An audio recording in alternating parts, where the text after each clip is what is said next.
Welcome back to another episode of Rock Boys Football. Today, coming with you to talk a little Carnell Tate as he commits to Ohio State. As you guys know, we normally don't talk too much about high school commits, but this is something that I kind of wanted to touch on. And before we do, I just wanted to say thank you guys for all the support you guys have shown the channel.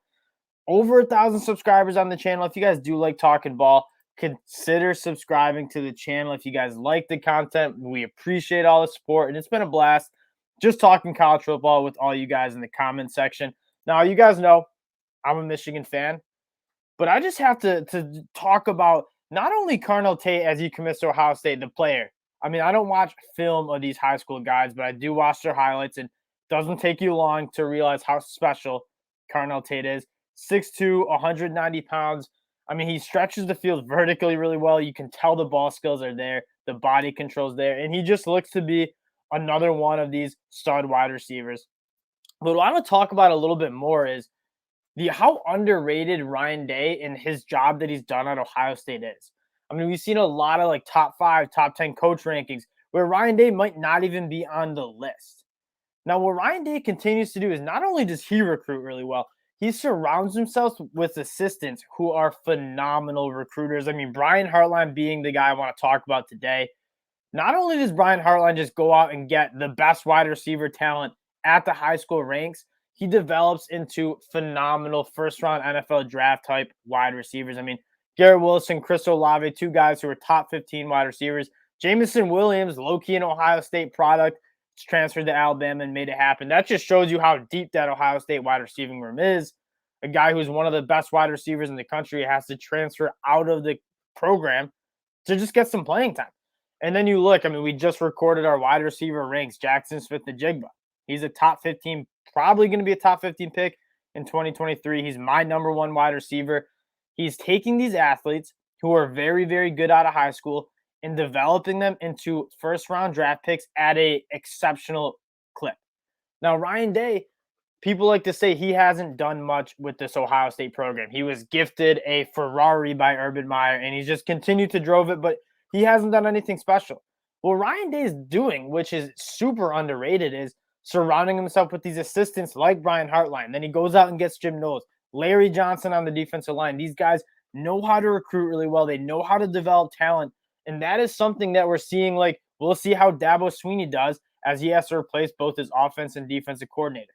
That is something. Surrounding yourself with assistants who are excellent at what they do is wildly important. And Ryan Day continues to do that at a phenomenal level.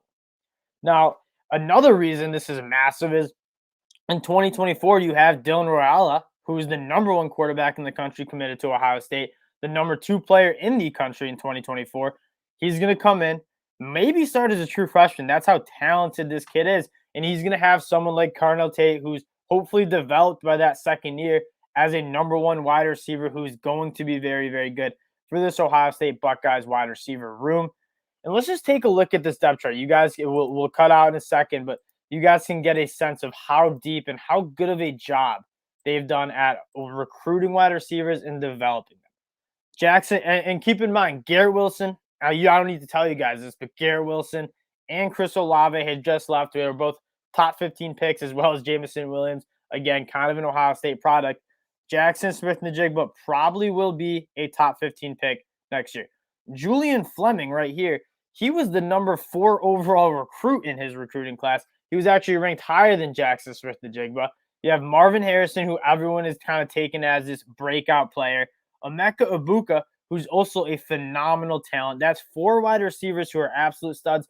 And then a guy like G. Scott Jr., they're transitioning to tight end, and he'll be a great tight end, but he's also a top 100 wide receiver in his class, who's also just a massive playmaker.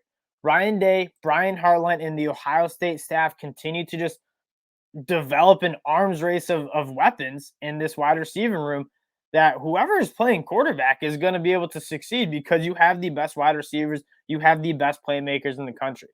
And that's just something I wanted to talk on is the job Ryan Day is doing, not only recruiting by himself, but getting guys who at the assistant ranks are doing a phenomenal job, and he's keeping them.